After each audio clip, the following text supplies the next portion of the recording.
BRS working president KTR అరెస్టుకు సంబంధించి చాలా పెద్ద ఎత్తున చర్చ నడుస్తుంది. వాస్తవంగా మరి ఈరోజు అరెస్ట్ అవుతారంటూ చాలా పెద్ద ఎత్తున కాంగ్రెస్ నాయకులు కూడా ప్రచారం చేస్తున్న పరిస్థితి. దీని గురించి మనతో మాట్లాడడానికి BRS legal cell advocate Lakshman గారు ఉన్నారు. మాట్లాడించే ప్రయత్నం చేద్దాం. చెప్పండి, కేటీఆర్ అరెస్ట్ అవుతాడంటూ చాలా పెద్ద ఎత్తున వార్తలు నడుస్తున్నాయి. మీరేం చెప్పదలుచుకున్నారు ఈ విషయంలో? క్లియర్గా భరత్, దీనిలో ఇప్పుడు this is the high court dismissal order. నిన్న హైకోర్టు డిస్మిస్ చేసిన ఆర్డర్లో క్లియర్గా మనం గమనించినట్టయితే, స్టడీ చేసినట్టయితే ఒకటే ఉన్నది, ఇన్వెస్టిగేషన్ అనేది ఇంకా స్టార్టే కాలేదు కాబట్టి మేము ఈ పిటిషన్ డిస్మిస్ చేస్తున్నాం. ఇన్వెస్టిగేషన్కి సపోర్ట్ చేస్తున్నామని క్లియర్గా కేటీఆర్ గారు వాళ్ళకి చెప్పారు, వాళ్ళకి రిప్లై కూడా ఇచ్చారు. దానికి ఇన్వెస్టిగేషన్ కోసం ఏసీబీ ఆఫీస్ కూడా మొన్న వెళ్ళడం జరిగింది. అది మనకు అందరికీ తెలుసు. అది క్లియర్గా ఇందులో ప్రైమరీ ఎఫ్ఐఆర్ చేసిన తర్వాత 4 డేస్కే మీరు వచ్చారు కాబట్టి మేము డిస్మిస్ చేస్తున్నాం అన్నారు. కానీ ఎక్కడ కూడా కేటీఆర్ గారిని అరెస్ట్ చేయమని ఎక్కడ కూడా ఆర్డర్ చెప్పలేదు. ఇన్వెస్టిగేషన్ పెండింగ్ ఉంది కాబట్టి ఇన్వెస్టిగేషన్ చేయమని ఇన్వెస్టిగేషన్ ఏజెన్సీ ఏదైతే ఏసీబీ ఇన్వెస్టిగేషన్ ఆఫీసర్ ఉన్నారో వాళ్ళు ఇన్వెస్టిగేషన్ చేయడానికి స్టెప్యులేటెడ్ టైం అనేది లేదు కాబట్టి ఇన్వెస్టిగేషన్ చేయొచ్చు అని మాత్రమే ఈ జడ్జిమెంట్ సారాంశం క్లియర్గా. కాబట్టి ఇక్కడ కేటీఆర్ గారికి ఈ ఎఫ్ఐఆర్కి ఆ ఇన్వెస్టిగేషన్లో క్లియర్గా చాలామందికి తెలంగాణ వ్యాప్త రాష్ట్రాలలో తెలియని విషయాలు అన్నది ఇన్వెస్టిగేషన్లో రివీల్ అయ్యే అంశాలు. అది కేటీఆర్ గారికి ఎగనెస్ట్ డాక్యుమెంటరీయా, కేటీఆర్ గారికి ఫేవర్గా వచ్చే డాక్యుమెంట్స్ అనేది కలెక్ట్ చేయాలి బాధ్యత. అంటే మేము ఇచ్చే డాక్యుమెంట్స్ కావచ్చు, వాళ్ళు కలెక్ట్ చేసే డాక్యుమెంట్స్ కావచ్చు, బేస్ చేసుకొని ఫర్దర్ కోర్స్ ఆఫ్ ఇన్వెస్టిగేషన్ అనేది చేయాల్సిన right to investigation officer in ACB డిపార్ట్మెంట్కి ఉంటుంది. ఇక్కడ క్లియర్గా హైకోర్టు ఇచ్చిన ఆర్డర్ ప్రకారమే ప్రాపర్గా ఇన్వెస్టిగేషన్ అనేది చేయాలి. క్లియర్గా ఇన్వెస్టిగేషన్ చేసిన తర్వాత నిజంగా కేటీఆర్ గారు ప్రివెన్షన్ ఆఫ్ కరప్షన్ చేసినట్టు ఆధారాలు ఉన్నట్టయితే, కేటీఆర్ గారే ఆ ఫండ్స్ని మిస్అప్రోప్రియేట్ చేసినట్టయితే, నిజంగా ఆ సెక్షన్స్ నిజంగా అట్రాక్ట్ అయ్యని వాళ్ళు నమ్మినట్టు ఆధారాలను వాళ్ళు ఇన్వెస్టిగేషన్లో వాళ్ళు కలెక్ట్ చేసుకున్నట్లయితే అప్పుడు ఫర్దర్గా కేటీఆర్ గారిని అరెస్ట్ చేయాల్సిన రైట్ వాళ్ళకు వస్తుంది. కానీ ఎక్కడ కూడా ఇయర్సే ఎవిడెన్స్ అనేది ఎవరో చెప్తే కంప్లైంట్ ఇచ్చినంత మాత్రాన అరెస్ట్ లేదు. ఇన్వెస్టిగేషన్ అధికారి కంప్లైంట్ ఇచ్చిన తర్వాత దాని ఇన్వెస్టిగేషన్ హైకోర్టు క్లియర్గా ఆర్డర్లో చెప్పింది. అదే మనకి ఇన్వెస్టిగేషన్ చేసే టైం వాళ్ళకి లేదు కాబట్టి ఇన్వెస్టిగేషన్ చేయడానికి వాళ్ళకి టైం కావాలి కాబట్టి ఇన్వెస్టిగేషన్ మీరు టైం తీసుకొని చేయండి అని మాత్రమే ఆర్డర్లో చెప్పడం జరిగింది. ఒక చిన్న క్లారిఫికేషన్ ఏంటంటే, చాలామంది తెలియక డైనమోలో పడుతున్నారు. ఏంటంటే కేటీఆర్ సంబంధించి పూర్తి మొత్తంలో విచారణ కూడా అయిపోయింది. దానికి సంబంధించి ఏదైతుందో స్కామ్ అనేది కూడా కన్ఫర్మ్ చేసింది కోర్టు. జైలుకు కూడా పంపిస్తారని చాలామంది కాంగ్రెస్ నేతలు చెప్తున్నారు. మీడియా ముందు కావచ్చు, వివిధ సోషల్ మీడియాలో కూడా కావచ్చు. అసలు అంటే వాస్తవంగా న్యాయ నిరూపణ అయిందా, లేకపోతే ఇంకా ఎంక్వైరీ స్టేజ్లోనే ఉందనుకోవచ్చు? అంటే క్లియర్గా మనకు హైకోర్టు ఏదైనా భరత్, ఇక్కడ మనకు క్లియర్గా డాక్యుమెంట్ బేస్ చేసుకొని మాట్లాడితే ఎవరైనా, అంటే అడ్వకేట్స్ కావచ్చు, పొలిటీషియన్స్ కావచ్చు, కామన్ పీపుల్ కావచ్చు, జర్నలిస్టులు కావచ్చు, బేసింగ్ ఆన్ ది జడ్జిమెంట్ ప్రకారమే నేను మాట్లాడుతున్నాను. ఇన్వెస్టిగేషన్ పెండింగ్ ఉందనే వాళ్ళు చెప్తున్నారు.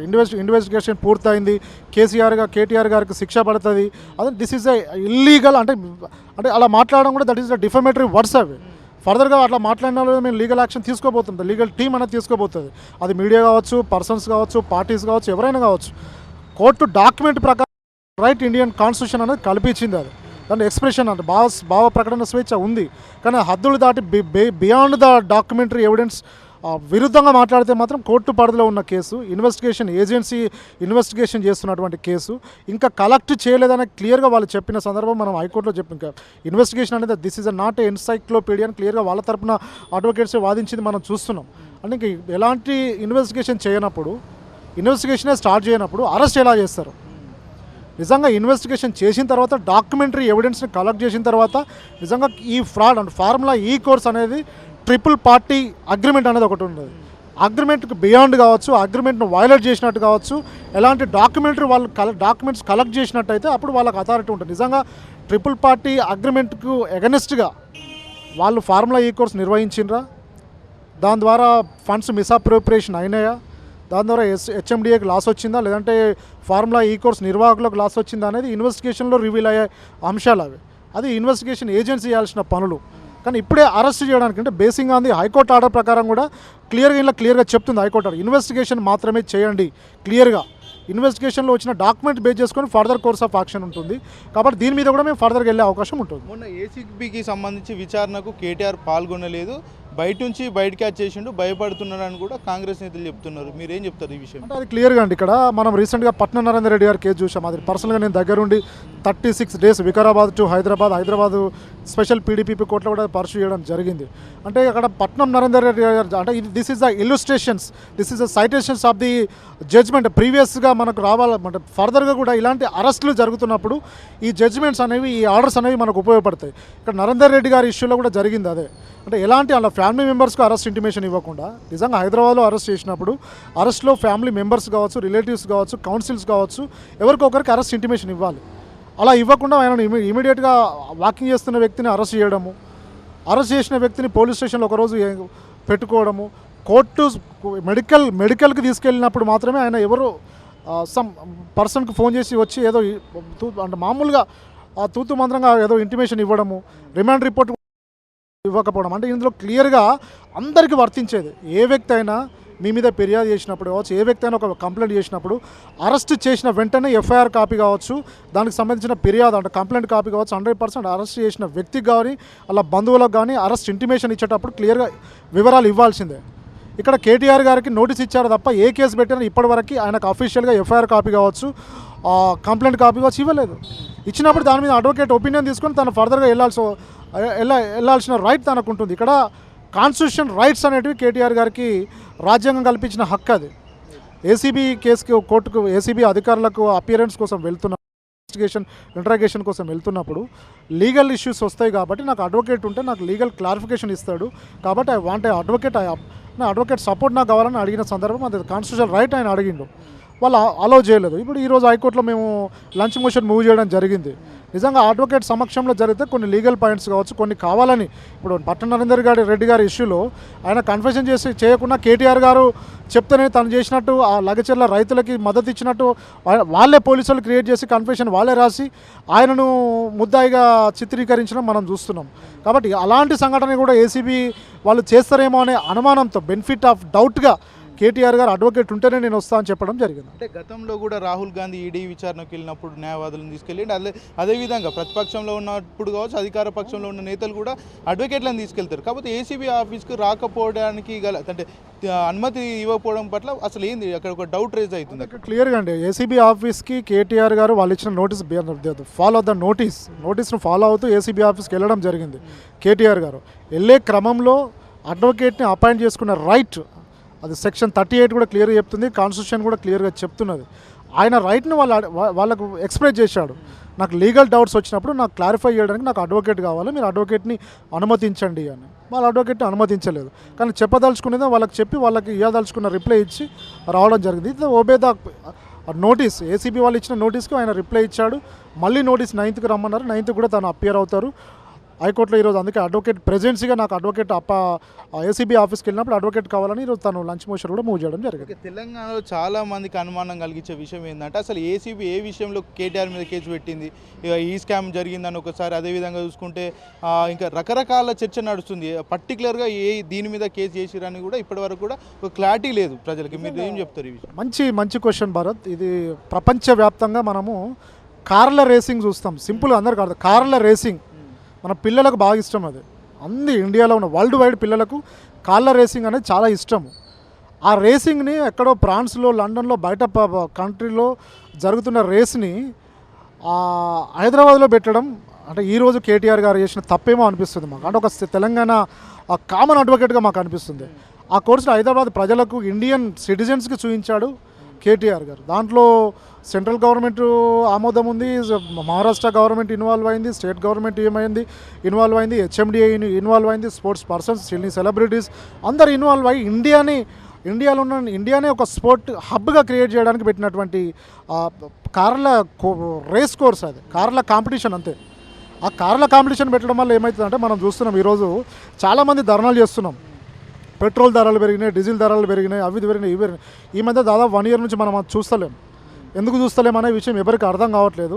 నిజంగా నేను జెన్యూన్ ప్రౌడ్గా చెప్తున్నా, కేటీఆర్ గారు ఫార్ములా ఈ కోర్స్ పెట్టిన తర్వాత ఎలక్ట్రిక్ వెహికల్స్ వినియోగం పెరిగిందండి.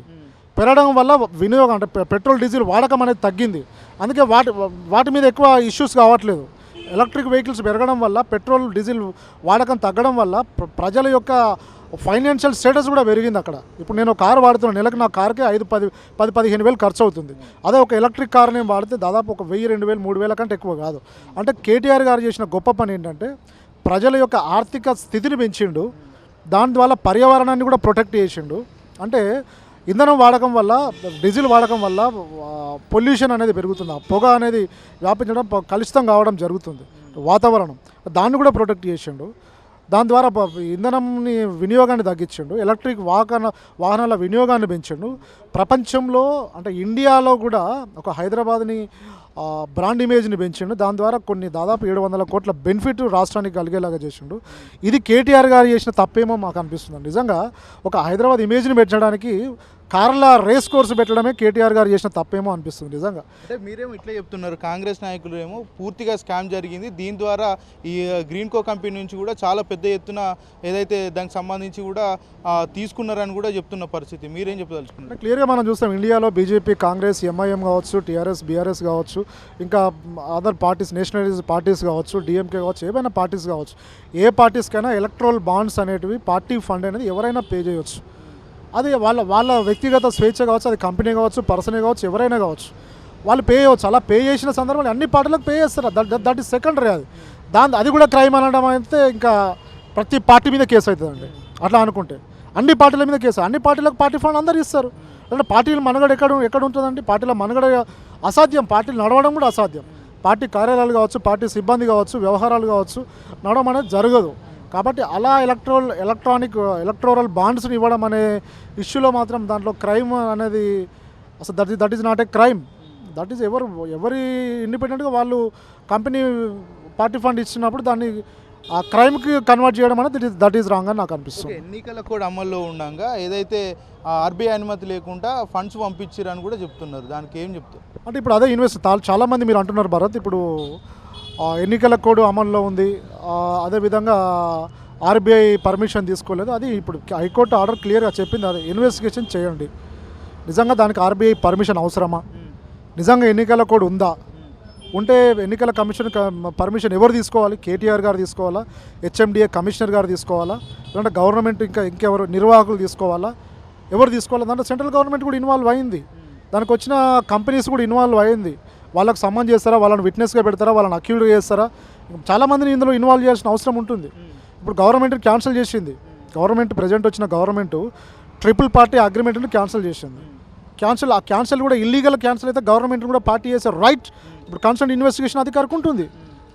ఎవరు తప్పు చేసినా తప్పే కదండి. నీకు ఆ అగ్రిమెంట్ని వైలేట్ చేసినప్పుడు ఎవరు వైలేట్ చేసారో వాళ్ళకి తప్పు అవుతుంది. నిజంగా అగ్రిమెంట్ని క్యాన్సిల్ చేయడం అనేది ఇల్లీగల్ అయినప్పుడు ఎవరు క్యాన్సిల్ చేసారో వాళ్ళది కూడా తప్పు అవుతుంది. వాళ్ళని కూడా పార్టీగా చేయాలి, వాళ్ళని కూడా ముద్దాయిగా చేయాలి, వాళ్ళ మీద కూడా ఇన్వెస్టిగేషన్ చేయాల్సిందే. ఏసీబీ కేసు వేసిన వెంటనే ఈడీ కూడా వచ్చి అది కూడా కేసు వేయడం జరిగింది. అసలు ప్రతిపక్షాలకు ప్రభుత్వాలు ఏం చెప్పదలుచుకునే విషయంలో, ఎందుకు భయపెట్టిద్దాం అనుకుంటున్నాయా, లేకపోతే లొంగ తీసుకున్నామనే ప్రయత్నంలో భాగంగా ఇవంతా చేస్తున్నారు అనుకో? అంటే ఈడీ ఇన్వాల్వ్మెంట్ ఎప్పుడు ఉంటుందంటే భరత్, ఇక్కడ క్లియర్గా అక్రమ మనీ కావచ్చు, మనీ ట్రాన్సాక్షన్స్ కావచ్చు, ఇల్లీగల్గా జరిగినప్పుడు మాత్రమే ఉంటుంది. ఇక్కడ ఇల్లీగల్ మనీ ట్రాన్సాక్షన్ అనేది ఎక్కడ జరగలేదు. ఇప్పుడు మీరే అన్నారు ఆర్బీఐ పర్మిషన్ తీసుకోలేదని. ఇక్కడ మనీ ట్రాన్స్ఫర్ అని ట్రిపుల్ పార్టీ అగ్రిమెంట్ ప్రకారం బ్యాంక్ టు బ్యాంక్ ట్రాన్స్ఫర్ అయింది. National bank, international bank transfer అయింది. అవి ఫండ్స్ రూపంలో, డాలర్స్ రూపంలో ట్రాన్స్ఫర్ కావడం జరిగింది. నిజంగా అప్పుడు క్లియర్గా ఇన్వెస్టిగేషన్ ఏజెన్సీ ఏం చేయాలి, ఇన్వెస్టిగేషన్ ఆఫీసర్ ఏం చేయాలంటే నిజంగా ఆర్బీఐ పర్మిషన్ తీసుకోవాల్సిన అవసరం ఉందా? ఫస్ట్ బ్యాంక్ మేనేజర్ని ఎగ్జామిన్ చేయాలి, విట్నెస్గా చేయాలి, లేదంటే అక్యూజ్గా చేస్తారా? That depends upon the investigation officer. తర్వాత ఇంటర్నేషనల్ బ్యాంక్, ఏ బ్యాంక్ అయితే ట్రాన్స్ఫర్ చేస్తే ఆ బ్యాంక్ని చేయాలి. నిజంగా ఆ కన్సెంట్ నేషనల్ బ్యాంక్ కావచ్చు, ఇంటర్నేషనల్ బ్యాంక్ కావచ్చు, వాళ్ళు ఆర్బీఐ పరిధిలోనే ఈ ట్రాన్సాక్షన్ చేసి ఉంటే ఆర్బీఐ పర్మిషన్ అవసరం లేదండి. ఇక్కడ సింపుల్గా అది ఇన్వెస్టిగేషన్ చేయాల్సింది. హైకోర్టు క్లియర్గా ఆర్డర్లు అదే చెప్తుంది, మీరు ఇన్వెస్టిగేషన్ మాత్రమే చేయడానికి క్లియర్గా చెప్పింది. ఇక్కడ ఇన్వెస్టిగేషన్ చేసిన తర్వాత నిజంగా ఎవరు ఫ్రాడ్ చేసింది అనేది బేసిక్గా అంతా ఇన్వెస్టిగేషన్ రివీల్ చేసిన తర్వాత అప్పుడు ఎవరిని మీరు అదుపులోకి తీసుకోవాలి, అప్పుడు సమ్మన్ చేస్తారా, విట్నెస్గా పెడతారా, అక్యూజ్గా చేస్తారా, అరెస్ట్ చేస్తారా అనేది ఇన్వెస్టిగేషన్ ఆఫీసర్ బట్టి డిపెండ్ అయి ఉంటుంది. సంవత్సర కాలం నుంచి మనం చూస్తున్నాం ప్రతిపక్ష నాయకులను టార్గెట్ చేస్తున్నారు. కేటీఆర్ని కావచ్చు, హరీష్ రావుని కావచ్చు, కవితను కావచ్చు, కింది స్థాయి నాయకులను కూడా సోషల్ మీడియా వారియర్స్ను కూడా విడిచిపెట్టకుండా అరెస్టులు చేసి వాళ్ళని బెదిరించే ప్రయత్నం చేస్తున్నారు. చాలా సందర్భాల్లో కూడా మీరు వాళ్ళకు కేసు వాదించి బయటకు తీసుకురావడం జరిగింది. అసలు ప్రతిపక్షాలను బెదిరిద్దామనే టార్గెట్ చేస్తూ అధికార పక్షం ఈ విధంగా చేస్తుంది అనుకోవచ్చు ఈ విషయంలో. అంటే ఇది చాలా తప్పండి. అంటే ఇప్పుడు మనకు ఇన్ఫర్మేషన్ టెక్నాలజీ యాక్ట్ 2000 అనేది క్లియర్గా చెప్తుంది. ఐటీ యాక్ట్ అనేది క్లియర్గా ప్రశ్నించే గొంతులు, నిజంగా ప్రశ్నలో వాస్తవం ఉన్నప్పుడు, ప్రశ్నలో ప్రజల ప్రయోజనాలను దృష్టిలో పెట్టుకొని ప్రశ్నించినప్పుడు ఆయా జర్నలిస్టులు కావచ్చు, ఆయా సోషలిస్టులు కావచ్చు, ఆయా అడ్వకేట్లు కావచ్చు, ఆయా పొలిటీషియన్లు కావచ్చు, ఎవరైనా కావచ్చు, వాళ్ళ మీద మీరు కేసు నమోదు చేయొద్దు అనేది ఆ ఇన్ఫర్మేషన్ టెక్నాలజీ యాక్ట్ క్లియర్గా చెప్తుంది. అప్పుడు యాక్ట్నే వీళ్ళు వైలేట్ చేస్తున్నారు. ఇప్పుడు ప్రశ్నించే వాళ్ళని మీరు అరెస్ట్ చేస్తున్నప్పుడు ఆ అరెస్ట్ అనేది ఇల్లీగల్ అయినప్పుడు, ప్రశ్నించడమే వాళ్ళ రైట్ అని కాన్స్టిట్యూషనే చెప్పినప్పుడు, ఇన్ఫర్మేషన్ టెక్నాలజీ చెప్పినప్పుడు మీరు ఎలా వాళ్ళని ఇల్లీగల్గా కంప్లైంట్ చేయడము, ఇల్లీగల్గా అరెస్ట్ చేయడము, ఇవన్నీ మేము కోర్టు దృష్టికి తీసుకెళ్తాం. రీసెంట్గా మనము రంజిత్ రెడ్డి గారిదే చూసుకోవచ్చు, కొనతం దిలీప్ గారిదే చూసుకోవచ్చు, గౌతమ్ గౌడ్ది గారిదే చూసుకోవచ్చు, చాలామంది సోషల్ మీడియా వారియర్స్ జర్నలిస్టులు విజయ్ గారు చూసుకోవచ్చు, అదేవిధంగా సర్దా యాదవ్ చూసుకోవచ్చు. చాలామంది దిస్ ఈజ్ అ ఇల్లీగల్. ప్రశ్నించడం, రైతుల సమస్య కోసం ప్రశ్నించడానికి కొడంగల్ వెళ్ళినప్పుడు జర్నలిస్టుల మీద దాడి చేయడం, వాళ్ళ మీదనే కేసు పెట్టడం, అది ఏందండి? Where is the going? అసలు కాన్స్టిట్యూషన్ అనేది ఫాలో అవుతుందా గవర్నమెంట్ అనేది నాకు అర్థమవుతుంది. ప్రశ్నించడం, నిజంగా వాస్తవం తెలుసుకోవడానికి వెళ్ళినారు. లగచెల్ల రైతులకు బేడీలు వేయడం అసలు మనం చూసినామా దేశంలో? ఎడిపోతుంది మన మాట. రాహుల్ గాంధీ కాన్స్టిట్యూషన్ను ప్రొటెక్ట్ చేస్తానని అక్కడ తిరుగుతుంటే ఇక్కడ రేవంత్ రెడ్డి రాజ్యాంగ విరుద్ధ పనులు చేస్తున్నాడు. మరో పక్క చూసుకుంటే ఏదైతే కాన్స్టిట్యూషన్ క్లబ్ కూడా ఇక్కడ ఏర్పాటు చేస్తానని రేవంత్ రెడ్డి చెప్పిండు. అసలు ఏం జరుగుతుంది తెలంగాణలో? ఒకవైపు చెప్పుకుంటేనే మరో వైపు విరుద్ధ పనులు చేస్తున్నాడు అని చెప్తున్నారు. మీరు మంచి క్వశ్చన్ భారత్. ఇది మంచి ఇంటర్వ్యూ అనిపిస్తుంది. రేవంత్ రెడ్డి గారికి నేను థ్యాంక్స్ చెప్తున్నా.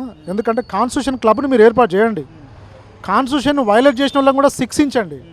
అది పోలీస్ ఆఫీసరా, జర్నలిస్టులా, పొలిటీషియన్లు ఎవరైనా కావచ్చు. తప్పుడు కేసులు పెట్టిన వాళ్ళని శిక్షించండి, తప్పుడు ఎఫ్ఐఆర్ చేసిన వాళ్ళని శిక్షించండి, తప్పుడుగా ప్రశ్నించిన వాళ్ళని కూడా మీరు అరెస్ట్ చేయండి. దానికి ఒక కమిటీ వేయండి. ఏదో తూతు మంత్రంగా జ్యుడిషియల్ కమిషన్లు కాదు వేయాల్సింది, ఇలాంటి వాటి మీద కమిషన్లు వేయండి, ఇలాంటి కమిటీలు పెట్టండి. దానికి మాలాంటి జూనియర్ అడ్వకేట్లను పెట్టండి, సీనియర్ అడ్వకేట్లను కమిటీ చైర్మన్లుగా పెట్టండి, కాన్స్టిట్యూషన్ చైర్మన్లుగా, కమిటీ చైర్మన్లుగా పెట్టండి. యూత్ను భాగస్వామ్యం చేయండి. ఇప్పుడు డ్రగ్స్ అది ఇది అంటున్నారు, వాటి కోసం కూడా కమిటీలు వేయండి, కమిటీకి యూత్ను ఇన్వాల్వ్ చేయండి, వాటికో చైర్మన్ చేయండి, సోషల్ అవేర్నెస్ తీసుకురండి. ఏం చేసుడు లేదు. అసలు ఎటుపోతుంది రూలింగు? నిజంగా కాన్స్టిట్యూషన్ని కమిటీ చేస్తే నిజంగా రేవంత్ రెడ్డి గారికి వెళ్ళి నేను థ్యాంక్స్ చెప్తా భరత్. మీ ఛానల్ వైఆర్టీ ద్వారా నేను చెప్తున్నా, కాన్స్టిట్యూషన్ని కమిటీ పెట్టి, కాన్స్టిట్యూషన్కి చైర్మన్ పెట్టి, కాన్స్టిట్యూషన్ని ప్రొటెక్ట్ చేస్తుంటే యాడ్సాప్ చెప్తారు రేవంత్ రెడ్డి గారికి. కాన్స్టిట్యూషన్ అనేది ఎక్కడుందండి? 1 year నుంచి violation of the constitution in Telangana ప్రౌడ్గా చెప్తున్నా నేను. దాదాపు 100 కేసులు చేస్తున్నామండి. ఎక్కడ కూడా ఏ పోలీస్ అధికారి కూడా మేము చేసే కేసులలో కాన్స్టిట్యూషన్ ఫాలో కావట్లేదు. కేటీఆర్ గారి ఇష్యూలో కూడా ఏసీబీ అధికారులకి అడ్వకేట్ నా ప్రెజెన్సీ అవసరమని కాన్స్టిట్యూషన్ రైట్ అడిగిండు ఆయన. అక్కడ కూడా కాన్స్టిట్యూషన్ వైలేషన్ అయింది. కాబట్టి ఈరోజు ఆయన హైకోర్టుకు కేటీఆర్ గారు మా తరపున హైకోర్టులో లంచ్ మోషన్ మూవ్ చేయడం జరిగింది. నాకు అడ్వకేట్ కావాలి, ఇన్వెస్టిగేషన్లు ఉన్నప్పుడు నేను అడ్వకేట్ని అపాయింట్ చేసుకుంటా, లీగల్ నాకు కన్ఫ్యూజన్ ఉంటుంది, లీగల్ అవేర్నెస్ కోసం నాకు అడ్వకేట్ కావాలని తను ఇవ్వడం జరిగింది. ఫైనల్గా చెప్పండి, కేటీఆర్ సంబంధించి రానున్న రోజుల్లో కేసు గురించి ఎట్లా జరగబోతుంది, ఏం జరగబోతుంది అంటే? ఇక్కడ కేటీఆర్ గారు క్లియర్గా ఉన్నారండి, తప్పు చేయలేదు అని పబ్లిక్ మీటింగ్లో చెప్తున్నారు, ప్రెస్ కాన్ఫరెన్స్లో చెప్తున్నాడు.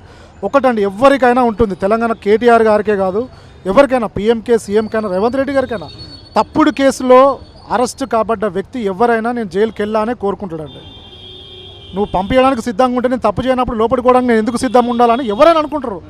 అదే కేటీఆర్ అనుకుంటుండు, లీగల్గా తను ఫైట్ చేస్తున్నాడు. నిజంగా కేటీఆర్ గారిని అరెస్ట్ చేస్తే మాత్రం this is a illegal, this is a political vendetta అని అర్థమవుతుంది మాకు.